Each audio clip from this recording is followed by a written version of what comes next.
G'day folks. Talk to Jamie Lowe, the General Manager of Communications for the National Disability Insurance Scheme, the NDIS. And unpacked it from where it started, where it is now, and where it's looking at going into the future. Good yarn, great talk. And want to thank our sponsors, Permobil Australia, the greatest electric wheelchairs in the land. Wouldn't be sitting in anything else but these four wheels right here, and they got great assistive tech also. So righto, let's get into it.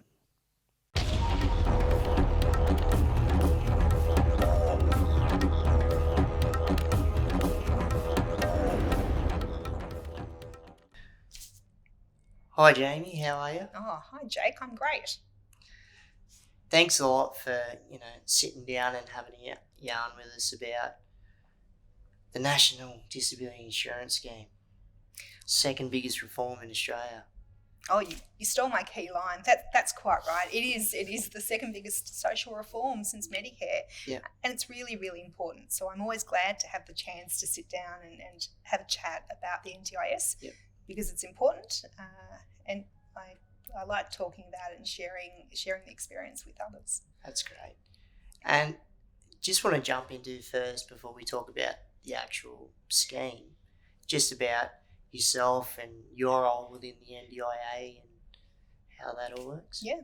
So I'm the General Manager of Communications, and it means that I do get to go around and talk about the NDIS.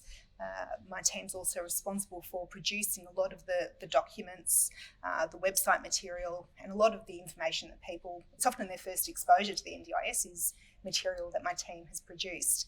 I've been in the NDIS for 18 months, but my son is a participant, so my experience with the agency goes back much further. My son has been in the scheme since it was rolled out in the ACT as a trial site in 2013. Yep. So I've had a longer history with the NDIS from the participant and carer side of things, but now 18 months in the agency itself. That's great, having that look of, from that side of participant, you being the mother of the child of someone that's going through the scheme itself, but also working in it and sitting on both sides of the fence and really seeing how that works, from at home to then obviously being at work and trying to formulate that as best as you can. So that's great. And talking about formulating the NDIS, the concept, where it started and where it come from. Yeah. If you'd be able to elaborate on that. Yeah, absolutely. So, for a really long time, I think there was a lot of understanding, particularly for people that lived with disability and their families and carers, that the disability support system in Australia wasn't great. Insufficient funding, inconsistent approach to accessing that funding. That wouldn't have been new information for people that had been living with a disability for a long time. But in 2010, the government commissioned the Productivity Commission to run an inquiry. And I think that was a really important milestone in the evolution of the NDIS, because it was a recognition by government that something dramatic had to happen. There had to be a big change. The government accepted the recommendations of the Productivity Commission that we build a new scheme that was focused on insurance principles. And in 2013, the NDIS commenced in trial sites in a number of spots around Australia. I think it's really important that we remember that all Australian governments, so state and territory governments as well as the federal government, all came to the same conclusion that something had to change, that there had to be a big difference made to the lives of people with disability. So it became a truly national scheme, and that doesn't happen too often. A social reform of this scale that has bipartisan agreement, so agreement of all sides of Parliament, it's extraordinary. And the actual model of it, the concept and the framework, the structure, the whole kit and caboodle. So where was that brought from? Were there, obviously, ideas and concepts from overseas where it was brought over to formulate that, and the people behind that to build its foundation to what it is now. So where was all that, the thought processes brought from? Yeah. There was certainly consideration of overseas models, but we can't really see that there is any model overseas that really replicates what we have with the NDIS. I think probably a more similar model is actually our own Medicare system. So it's a similar social insurance model. The NDIS, the way it was ultimately constructed, really reflected a lot of feedback that the Productivity Commission received from people with disability, their families, carers, disability sector. I think they received about 1,000 submissions during their inquiry. And so it was that really direct feedback from people that were living with disability that really influenced how the NDIS was set up initially. And that continues to be the case now. We continue to change and evolve and improve. And that's really primarily in response to feedback we get from participants, their families, and the sector. And talking about improvement, because you're going back to, say, the board, and where they have an overall direction of and a big say of what's going forward with the scheme itself. So who are the board members and what's their expertise? Yeah, so there are 11 members of the board, and the board provides advice to government, so it advises the minister and has an oversight, a strategic oversight role with respect to the agency. And the board members come from a really diverse range of backgrounds, and that's actually been true ever since we've had a board. So it hasn't mattered really which board members we're talking about. As a group, they've always had a really diverse background. So we've got people from the disability sector, so with experience from the disability sector, finance and insurance.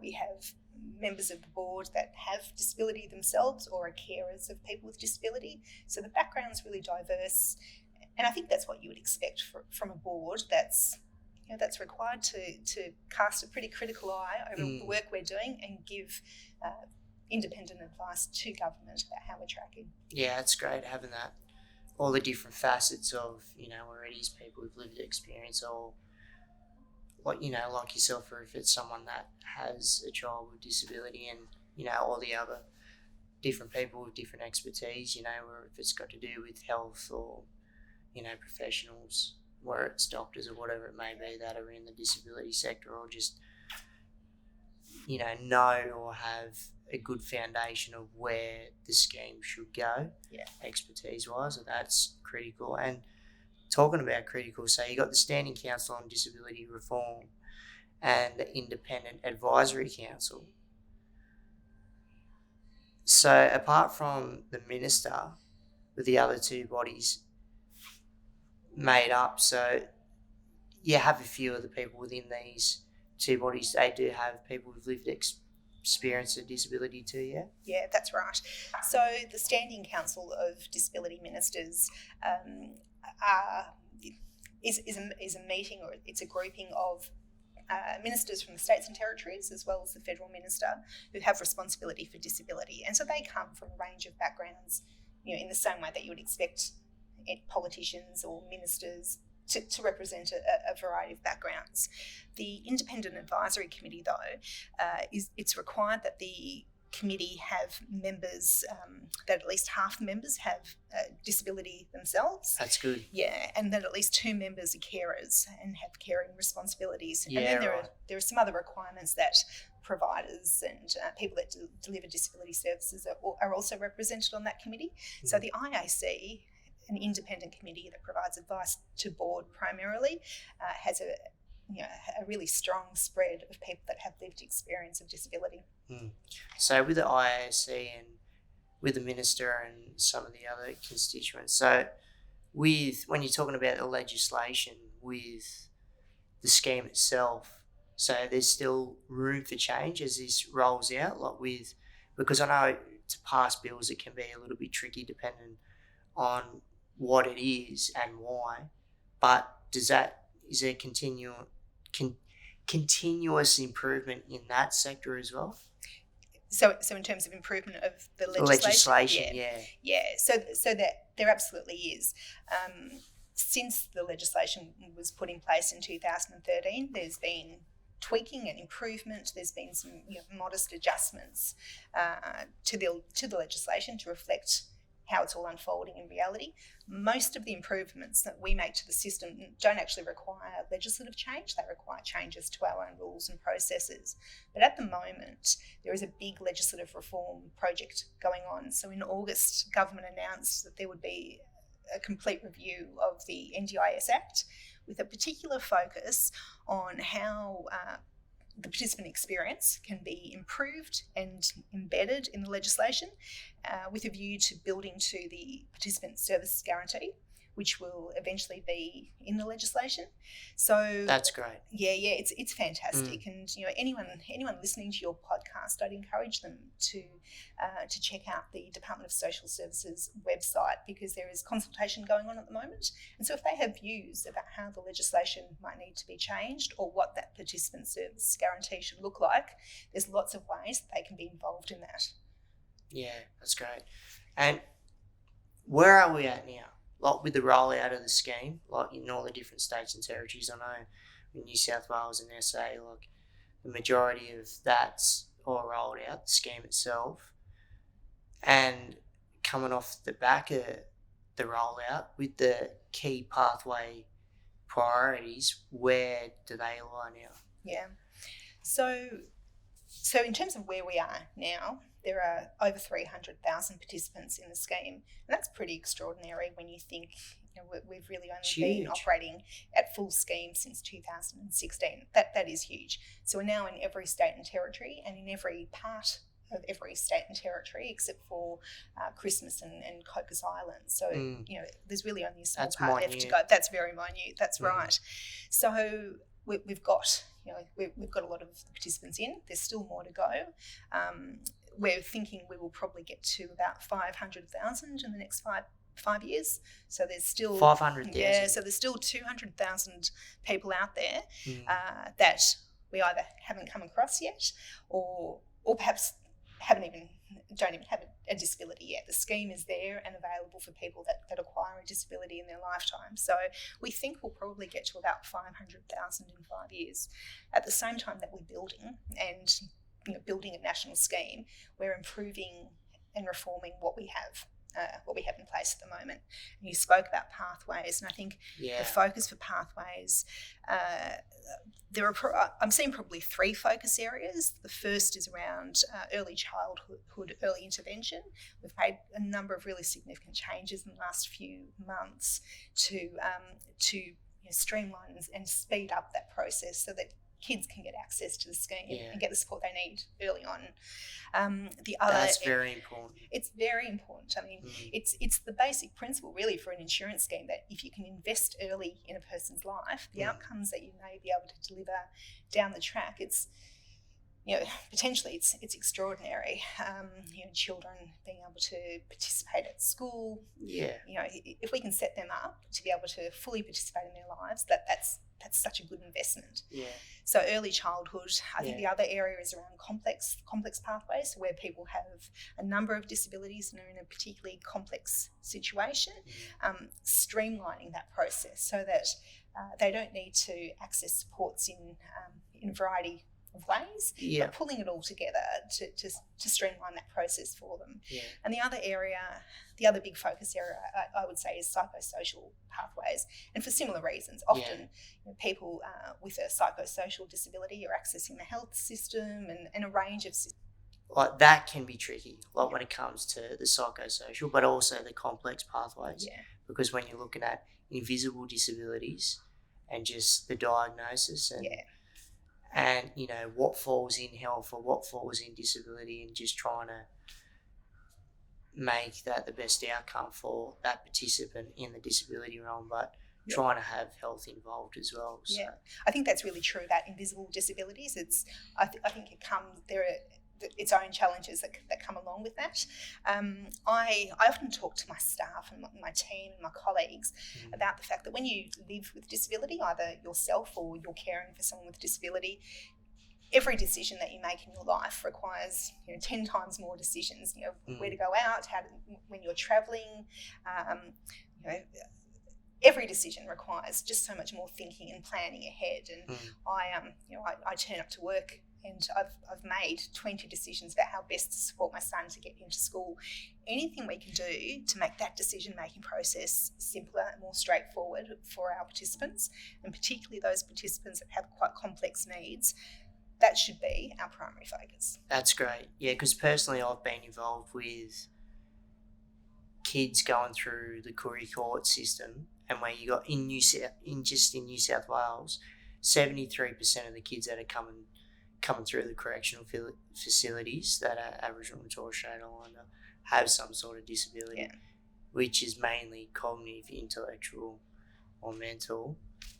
And, where it is a lot of that complex psychosocial invisibility stuff going on, and just trying to help guide the pathway through, wherever they're in their correctional facility or their home situation, and trying to best open that pathway up so they can get, the access request form in, but trying to substantiate everything as well, like with the health professionals to get the diagnosis over the line. And sometimes, it is tricky, because when you're talking to the people within the NDIA offices, like the local offices, and trying to convey, what's reasonable and necessary for this complex situation. But it's great to hear that the agency is really, working on, those three pillars to do with the early intervention, the complex,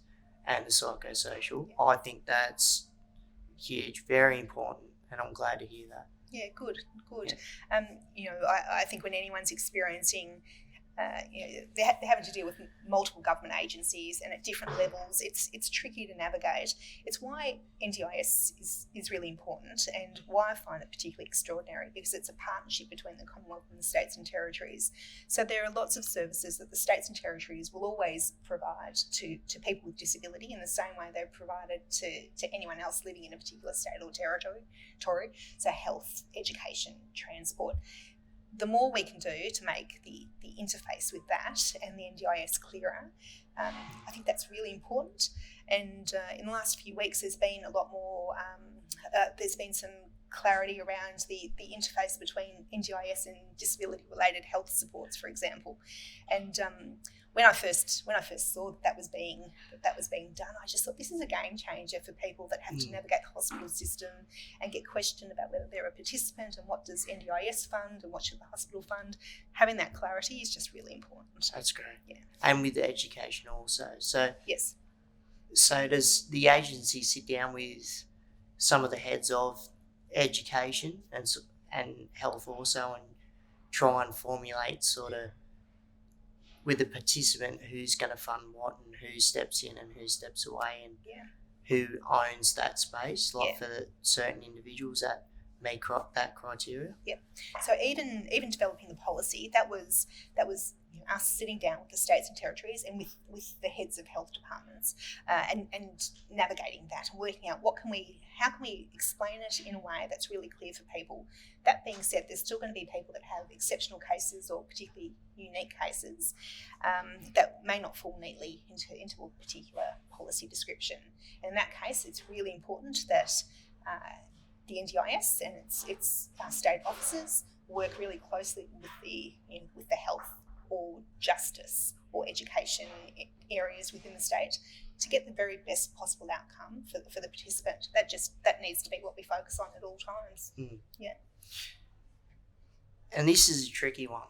Okay. So when you're looking at rural and remote, because I know it's hard if you've got a participant that needs carers or some sort of service, and they're like 2 hours away, and they might only need like an hour or two of care, just say. Yeah. And then you're not going to have someone that's 2 hours away, like driving, that's going to drive over to do like a 2 hour shift. And because you look at the price guide and some of the incentives and stuff there. Like, it's good, but what does the agency think that the best model is to run in that sphere of when it comes to rural and remote, and trying to make that work best? Like, when it's got to do with, the professionals, like if it's OTs or doctors that are got to come in and do X, Y, and Z, or if it's a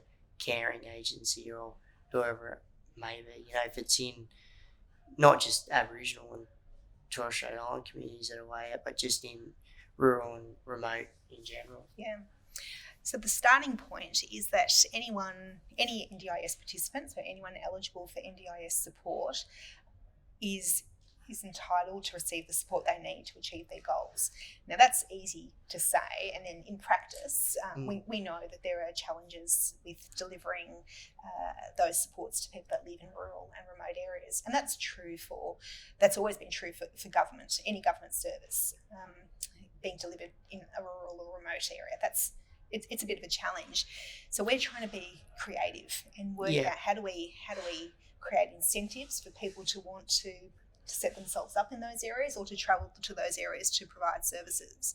So in July of this year, we had some pricing increases, and one of those... I saw that. That was great. And so you would have seen that one of those increases was for travel. So for the loading, for people to do exactly what you've described. We do want and expect people to travel for 2 hours if that's where the need is, and if they're paid for their time, I think that's a pretty good incentive to do that.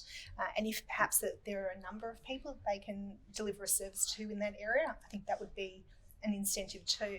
So something else we've done recently is we've been a lot more transparent with our data. So we've got a lot of data on our website at the moment about where the demand is for people, where people are wanting particular services. So that maybe, what we're hoping is that the market will look at that data and say, actually, there is a block in a particular regional remote area that's unserviced at the moment or underserviced at the moment.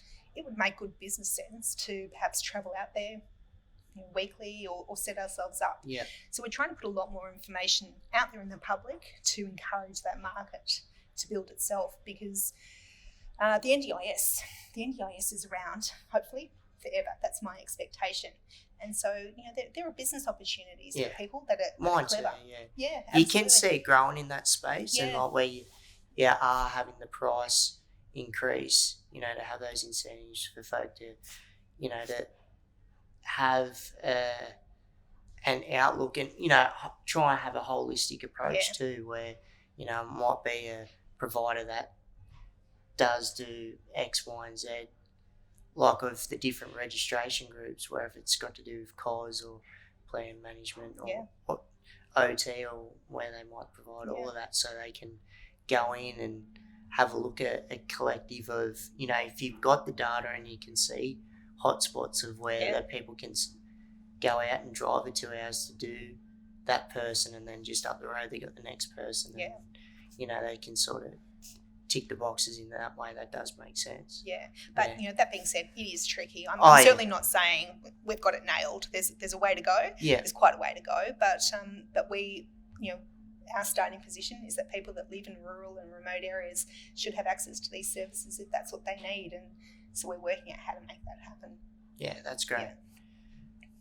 And jumping into what's reasonable and what's necessary, because you get a lot of people out there that still get confused with those terms, when they're going into the offices and NDIA offices and talking to the planners and, trying to get the best outcome and, what they should and shouldn't say, and to, get it across the line. So if you'd be able to just go along and define what's reasonable and what's necessary for a person that's identified with disability and their plan. Yeah. So reasonable and necessary is not defined in the legislation, but it really means what can you reasonably and sensibly make a decision that a particular support can assist a person to achieve their goals. So it's always linking back to the goals of the participant and thinking about what can be supplied, what can be bought to assist that person to achieve that goal. And so the legislation does list some criteria. So there's things that we need to think about when we're making judgments about what's reasonable and necessary. And top of that list is what's reasonable and necessary to achieve goals. That's good. That's the top priority.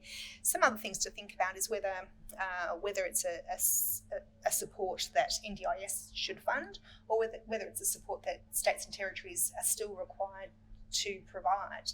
So the fact that a person does have a disability doesn't mean that they shouldn't still be entitled to transport support provided by states. So accessible transport, accessible education opportunities. So there are still services that states and territories provide, and if there is a support that's best provided by the states and territories, that's something we would take into account.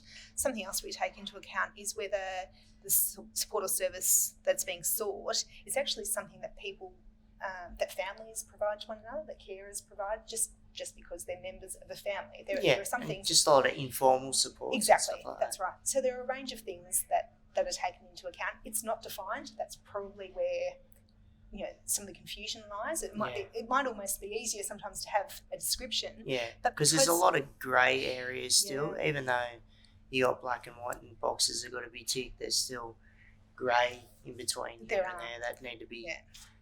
I like black and white and boxes. I like to have a big list, but when you think about it, the NDIS is about individualised supports. So one of the risks is if you have a prescriptive list of what does reasonable and necessary mean, it may not mean that for a person.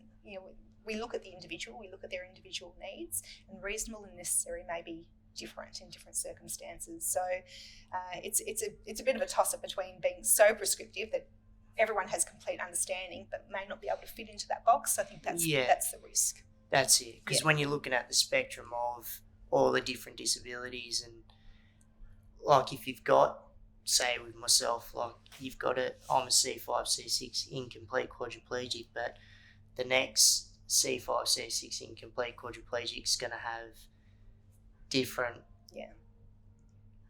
needs of what fits in the reasonable and necessary, because even though we're the same, but in the same sort of spectrum, there's a lot of different needs, and if it's got to do with equipment or whatever it entails within their disability. And when you're looking at, say, cerebral palsy or autism, just how vast the spectrum is, and just you got the boxes that have got to be ticked, but there are those little grey areas that you can sort of navigate through and find what best suits for that person and their disability to navigate through the scheme and get what's best that suits them.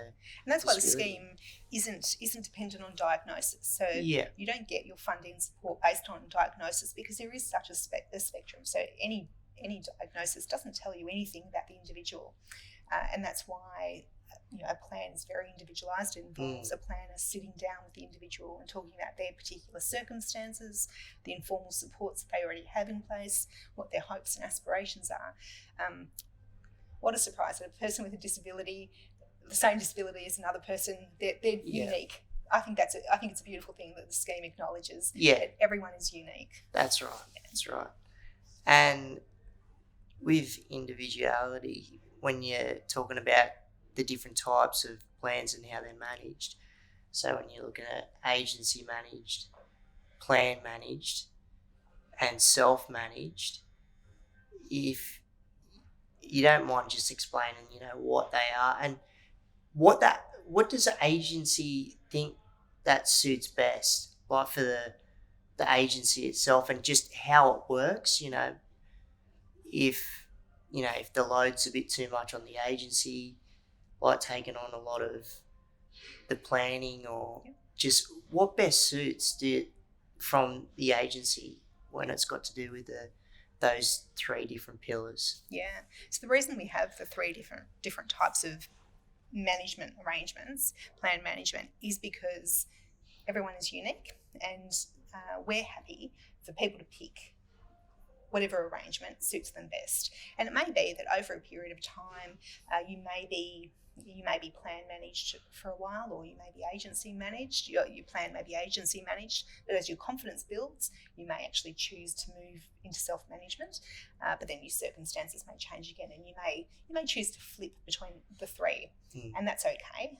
The other thing you can do is have components of your plan that you self-manage, and other bits that are agency managed. So there's a lot of flexibility there. That's great, having that flexibility. Yeah, and it's really important. We self-manage my son's plan, and it gives us, it's the ultimate choice and control, really, isn't it?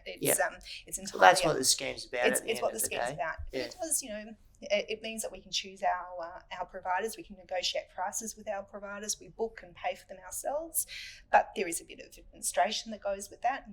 We've got a responsibility to maintain records and receipts. For some people, that actually might be something that they find difficult, and they might need some help. So the fact that you can have a plan management component in your plan, so you can fund, we can include funding for somebody to assist you in managing your plan. That might be the ideal situation for someone that wants that flexibility to choose their service providers, but wants someone else to manage the paperwork, really. Yeah, because personally, that's what I do myself. I plan manage because, when I'm flat out doing, whatever I'm doing for work, or, it's easy for me to run with the plan manage instead of, because I don't have the time to self-manage. But just with me, that's how it works. So, and it's good having that flexibility of that. It's fantastic. I think it's really fantastic. We self-manage, but recently in the last year, we've elected for a component of my son's plan to be agency managed, because it was around assistive technology, and that can get tricky. I thought it was better to outsource that to somebody. So that's a decision we've made, and that's a fantastic thing, that we can have that flexibility to have a plan that meets my son's needs, but that we can run in a way that suits all of my family needs as well. Yeah, that's great. Now, this has been in the news for the past couple of weeks or a while now, just with the government underspend, because you've been hearing a lot of people in the media carrying on about it, and, the ups and downs of it. But from the agency's perspective, because the whole scheme itself hasn't been rolled out 100% nationwide, so when you're looking at the dollars stripped out, so how does the agency feel about that, considering that the scheme isn't rolled out 100% and there's going to be more people coming into the scheme and obviously need more dollars? So where's the thought processes in that? Yeah, you've in part answered your own question, because it's not rolled out 100%, because we're not at that 500,000 number of participants. It means that there is some funding available, because we haven't fully allocated it. What I would, if I could get one message out to participants and their families and their carers, it's that the NDIS is an uncapped scheme, so it's available, and funding is available for anyone that needs it, and the amount of funding will reflect what the needs are of the individual. There's no limit on what that can be. It's about what the individual needs. So I think there's a lot of anxiety. There is a lot of media and public reporting about. It does create anxiety, that's for sure. That what people need to remember is that it's an uncapped scheme. So there will be as much money available as is needed to meet the needs of participants, and as the number of participants increase, I think the amount of our budget that's absorbed by spending on plans will increase. When I spoke about the NDIS being a partnership between the states and territories, when it was first set up, and the funding model for NDIS, it was based on states and territory estimates of how many people they thought would transition into the NDIS. Now, what we've learned over the 6 years that we've been up and running is that those numbers were only estimates. So the numbers of people that have actually moved into the NDIS didn't hit those estimates, but funding was modelled based on those original estimates. In fact, people are taking a little bit longer to move into the scheme. So estimates are just that. They're based on the very best information available at the time. And you've got to forecast that And as you've got to best forecast as quite a possible. long period of time. Yeah. That's right, but the reality's turned out a little bit different. But funding is available for participants that are for eligible participants to meet their needs. And in fact, we've seen the total size of plan budgets increase over the past year. So, the concern that someone is going to take money away from participants is just not playing out in reality. In reality, plan budgets are increasing. Yep. Yeah. But I think it's about 15%. I think I saw that in the past year, plan budgets have increased by 15%. That's pretty big. Yeah, that is pretty big. And yeah. I would hope it would give some reassurance to people out there that are relying on the NDIS. Yep. That we're always going to be here to meet the needs of participants. There's just no question about that. Yeah, that's great. And government has made that commitment that it will make whatever money available to us in budget to meet those needs, and that's government on both sides. So I take a lot of confidence from that. That's good. So with the commitment of not just federal Commonwealth, but when you're looking at all different states and territories with a bilateral agreement, so what's the role with each state and territory and where they play in the scheme and what they have to say and how the mechanics of how that works? Yeah. So most people that are in the scheme have transitioned from a state or territory program, and that continues. There are still some small amounts of people that are still in state and territory programs that will need to transition. So we continue to work with state and territory governments to make sure that happens.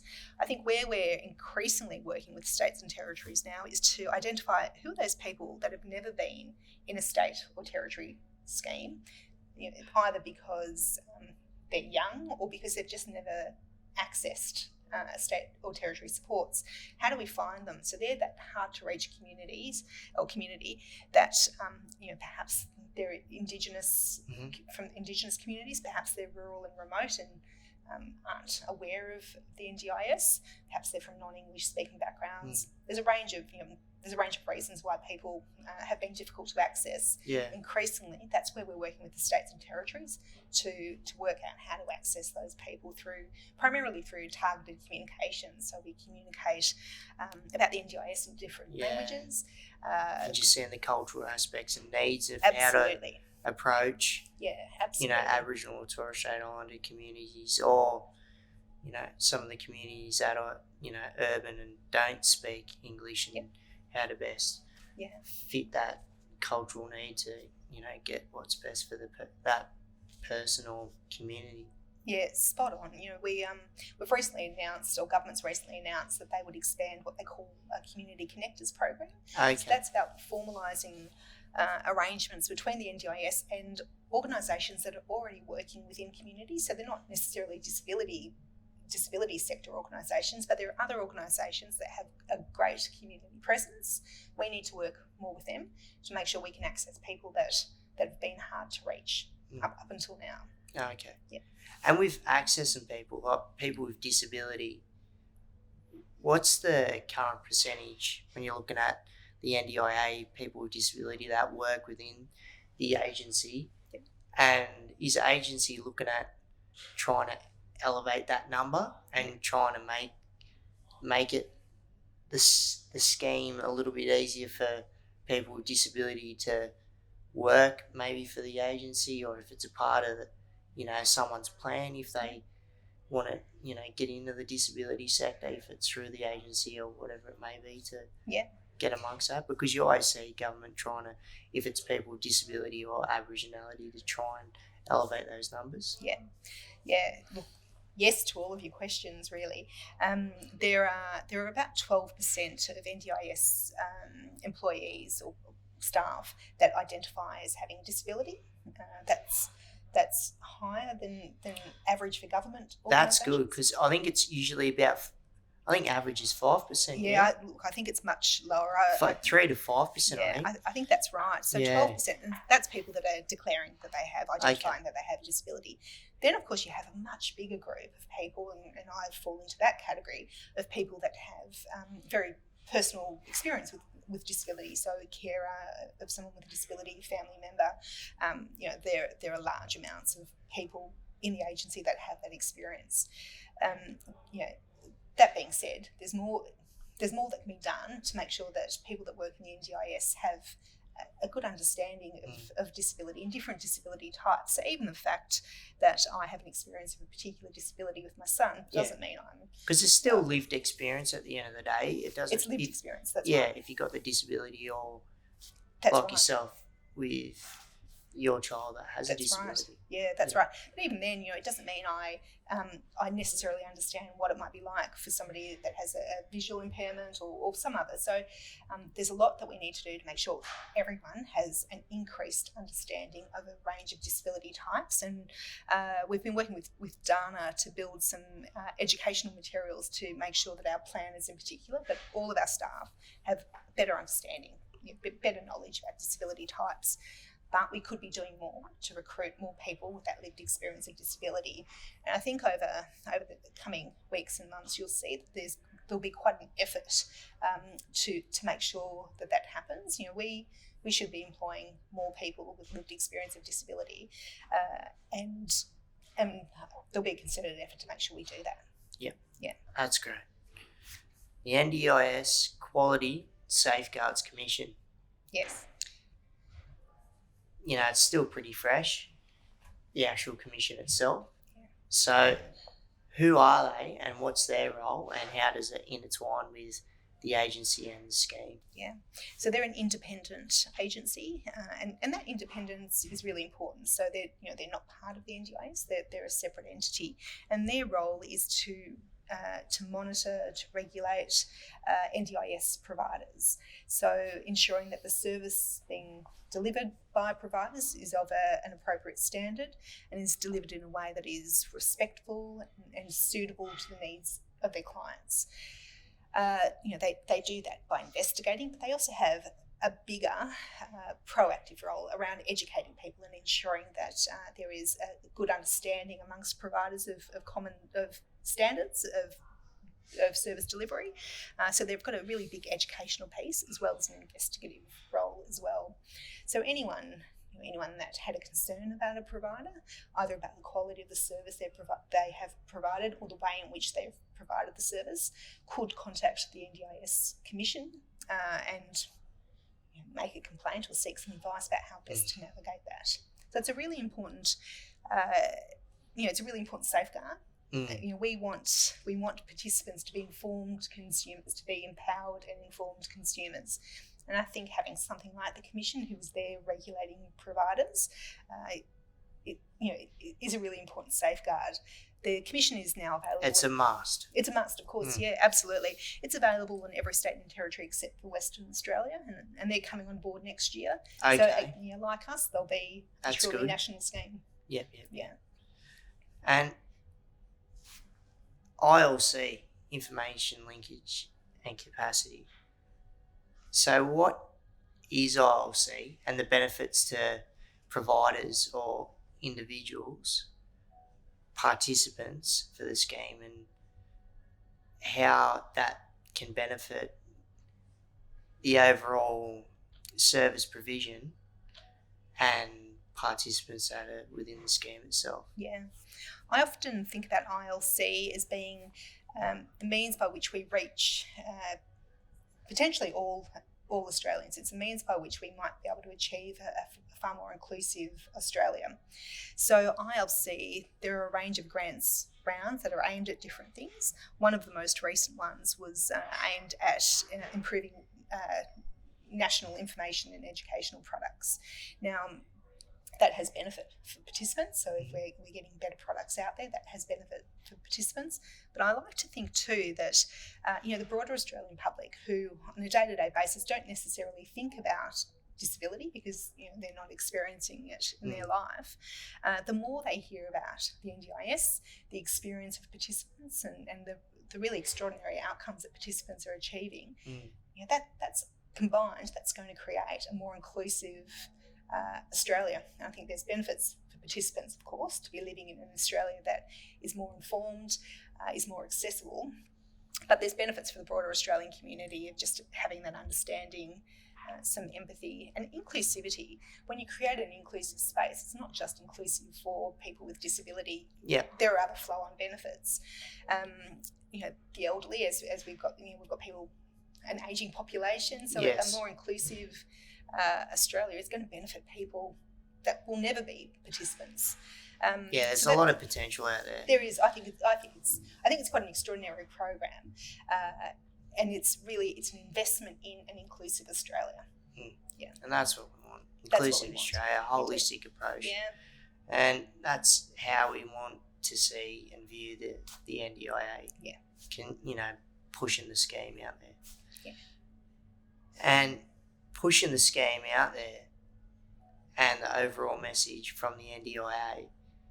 Is there something that you want to leave out to the broader community, a message that you want to throw out in the atmosphere that it's going to resonate and, bring down the anxiety levels about the scheme itself, and just a positive message to put out there? Yeah. The NDIS will be there for people with disability now and people that acquire a disability into the future.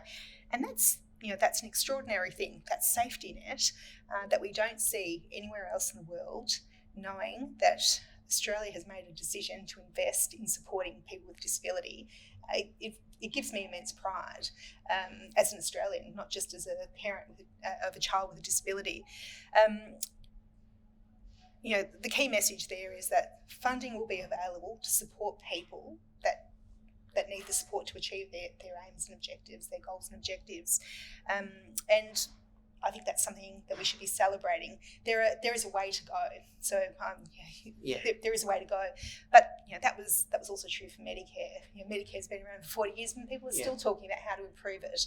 I don't think it's like any scheme. Of course you're going to have your ups and downs, and it's not going to work for everybody like straight away, but as long as you just keep chipping away, and like the overall scheme itself, I think it's great. I know it works great for me, and it works for a lot of Australians out there, but like I said, you're going to have your ups and downs, but that's like with everything within life. But the overall scheme itself, it's getting there.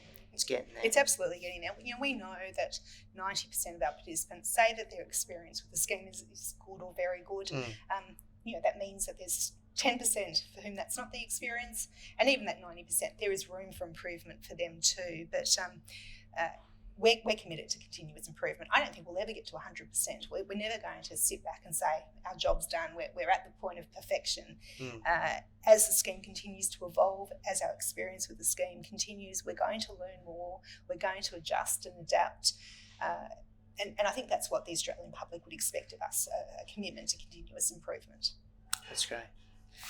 Well, Jamie, thanks a lot for sitting down, having a yarn with me. Really appreciate it. Can't wait to get this out in the atmosphere. But social media or contacts with the NDIA, did you want to just throw some of those handles or numbers out there where people can get in contact, and if they're in the scheme now or they're looking at getting into the scheme through the access request forms or whatever it may be, did you want to just throw that out there? Yeah, happy to do so. So there are lots of ways that people can get information about the NDIS. Our website is certainly full of information. If anyone wanted to ring our call centre, and particularly if they were wanting to test their access, they could do so. Our number is 1800 800 110. I hope that's right. I think that's right. So they can do that. They can make appointments to have a meeting with their state office. There's lots of ways that people can get a lot of information about the NDIS. I'd also encourage people to follow us on Facebook. There are lots of terrific stories that we put out there about people's experience with the NDIS and people's experience with ILC grants recipients, not just participants, but broader Australian communities' exposure to the NDIS. So we're on social media, we're on Facebook, we're on the web, or you could just call us, go old-fashioned and just give us a call. That's it. Yeah. Get on the bar. Yeah, that's have a yarn. All right. Thank you very much. Thank you. That's great. Good. Thanks. Thanks, Jake. Righto. It's great yarn. Look forward to the next one. Hit that subscribe button. Give it a thumbs up. Bet you got some burning questions that should have been asked. So throw it in the comments. Or you can get me via Instagram at Street Rolling Cheetah, or email one word streetrollingcheetah@gmail.com. And want to thank our sponsors, Permobil Australia, the greatest electric wheelchairs in the land. Wouldn't be sitting in anything else but these 4 wheels right here, and they got great assistive tech also. So righto, we'll see you on the next one.